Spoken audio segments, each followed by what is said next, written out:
Hey guys, I just wanted to do a review of Blade Runner, not the 2049 sequel that's supposed to be coming out today. I will be doing that, hopefully sooner rather than later. But I have never seen the first Blade Runner. I just watched it on TV tonight. They were airing the director's cut. I guess that came out back in the '90s. So I want to give you my thoughts on it, and just in a briefly, I thought the movie was enjoyable. It was a decent film. It was pretty good. I don't know if I would consider it the best film of all time, just because I had issues with the pacing. And I know it's like film noir, but I don't know. It just feels like one of those things where it's like you hear there's so much hype behind it, and to the point where and then you like watching, it just feels like okay, it's good, but it's not great. Um, So they have Harrison Ford, who plays a Blade Runner, who is basically the he plays this cop slash bounty hunter, a Blade Runner named Deckard, who's like strong armed into basically he lives in this retro futuristic 2019 Los Angeles, in which the world has created androids to known as replicants for they're basically used for slave labor and to help for like colonizing other planets. And there was this whole rebellion. This was initiated by a company called the Tyrell Corporation. There was this rebellion that led to all replicants being outlawed, and basically four of them escaped to Earth, like hoping to prolong their lives because they're only programmed with a 4 year lifespan. And now they're just trying to find Tyrell, the original creator, and or any of the creators involved to help expand their lives. And Deckard who's retired, who's is basically strong armed by his former superiors into taking this line of work again and hunting down these replicant and retiring them, which is a euphemism for killing them. So he's able to kill one is working as a stripper as a bar, so he finds her and kills her. And he's trying to track down the other two replicants known as like Roy and Prius. And they it's interesting because it's like he's not just like this cold-blooded hunt. He's not like this cold. It's like a futuristic like film noir. Like he's somebody who's like he's not like proud, who's grown weary of this. He's not proud of it, and which is why, and presumably why he left it. And then of course there's Sean Young, who co-stars as she's basically the female lead. She plays a replicant known as Rachel, who is basically an assistant for Tyrell. And she's like experimental to the point where she doesn't even know that she's even like self-aware that she's a replicant, to the point where she's implanted with all these. She has like she develops like enough emotional capacity to the point where she doesn't even seem like self-aware, and they have to do more extensive tests on her to than more than other replicants to test their emotional responses to see if even she would fit the criteria. I have this moment where I guess Decker tried to reveal like Rachel's true nature, and she breaks down in tears, and she has trouble she struggles with that. And also like one replicant on Earth who's gone rogue, whose name's Leon. Deckard's tracking him down. He tries to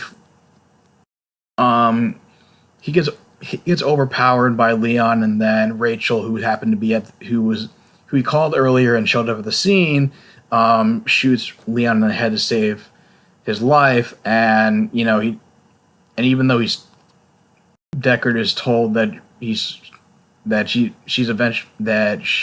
has to be retired, he's reluctant. Deckard's reluctant to do that. And usually they have all these like replicants usually have the way it's shot, or maybe like it's an after, or maybe it's something they put in like post production. They have this like glow in their glow in their pupils that indicate they are replicants, and the way is certain. And there was one particular shot where you see that same glow briefly in Deckard's eyes, which would suggest he may or may not be a replicant. And this was kind of like frustrating to watch. I know there's a lot of like underlying themes with this about corporations and I guess free will and whatnot. That I know there's kind of one element that I may not caught all of them, and it was like kind of frustrating to watch when I found out there was like a theatrical cut, then a director's cut that came out in the '90s, and then like a final cut that came out in 2007 where there were all these like editing changes to it, and I wasn't sure which version on TV I was actually watching. I guess it was just the original from 1982 because I had to look up later. I guess the director's cut where it had the whole dream sequence with Deckard about the unicorn, which is supposed to be important later on, and that's why they had that ending where he found like the origami unicorn from I guess one of his former partners. I think like Brian, I think, or suggesting that he. I mean, it's still open to debate as to whether or not Deckard is a replicant or not. But I kind of like this scene where it's like they're. I mean, it was a good. I mean, this is why I say it was an enjoyable film. They both had characters who were kind of like conflicted about. You seem like kind of conflicted about their own like their own like humanity and identities, I should say. Although I will admit it was just really uncomfortable and just kind of fucked up to watch. Like basically, Deckard kind of forcing himself onto Rachel's and trying to get her to and telling her to say and telling her to say to him, "Kiss me," because of their mutual attraction. And there is this. I mean, there is a moment where they have this whole thing where I guess like Prius does track down, or Prius tracks down one of her creators, Sebastian, and at first you kind of don't know where it's going, and then they have Roy meeting up with her, and he agrees because he had a short lifespan. He agrees to take him to Tyrell. And Roy ends up killing Tyrell when he refuses to extend his life, and that's when this whole like battle fight where Deckard has to fight against Priest, who's doing all these like backflips and just like kind of doing the whole like Xenia Onatopp thing with him from GoldenEye, which I guess must have been the inspiration for that whole thing. She's eventually killed, and then there's this whole like brawl between Roy and Deckard where Roy breaks his fingers and is playing this whole like cat and mouse game where he has Roy on the run trying to fight for his life. But then there's this interesting thing where just about as Deckard's about to like fall to his death, that Roy saves him and talks about how he's going to be forgotten about, like his memories, like Tears in the Rain, that whole monologue, and which is basically written by the actor Rutger.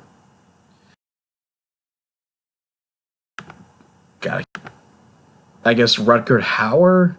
I guess it was supposed to be a way of saying that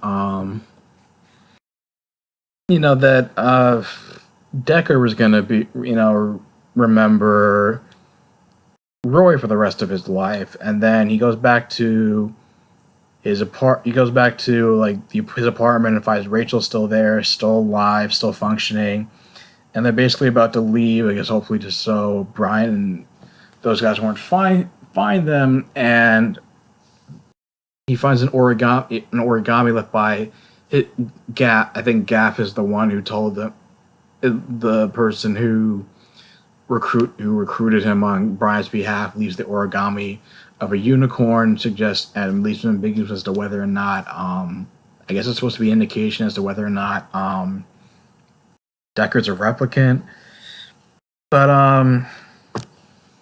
I mean, like I said, it was enjoyable, but it's like, I guess this is one of those movies that requires multiple viewings to just like really catch everything. But at the same time, it's like I can kind of understand like why it was first released, that it kind of got such poor reception and just this kind of like misunderstood masterpiece. Because I mean, I just gotta judge it based on what I saw. I mean, it was decent. I didn't think it was the worst movie I've seen, but I I heard that it's the sequel supposed to go deeper into the mythology, and maybe we can clear some things up. And I guess that's a good like start off point for if you really want to go see Blade Runner 2049. I mean, of course, obviously you have to watch this before going to see it, and I got to see it. I liked it, didn't love it, and I look forward to seeing the sequel now and seeing where that goes, and having like a different director tackle it. Dennis Villeneuve, I think is his name, because with Ridley Scott, personally, I mean, just based on his whole reputation, his movies are hit and miss. But maybe having a different director and this is the same guy who directed Arrival, so I'm interested to see like what he does with the mythology, and hopefully let you guys know sooner rather than later. So, what are your thoughts on the movie? Like, what themes did you pick up on? Do you feel like it's overhyped? Do you feel like it lives up to the hype? Your thoughts in the comments down below. If you like this video, like, share, and subscribe, and I will talk to you guys soon. Take care.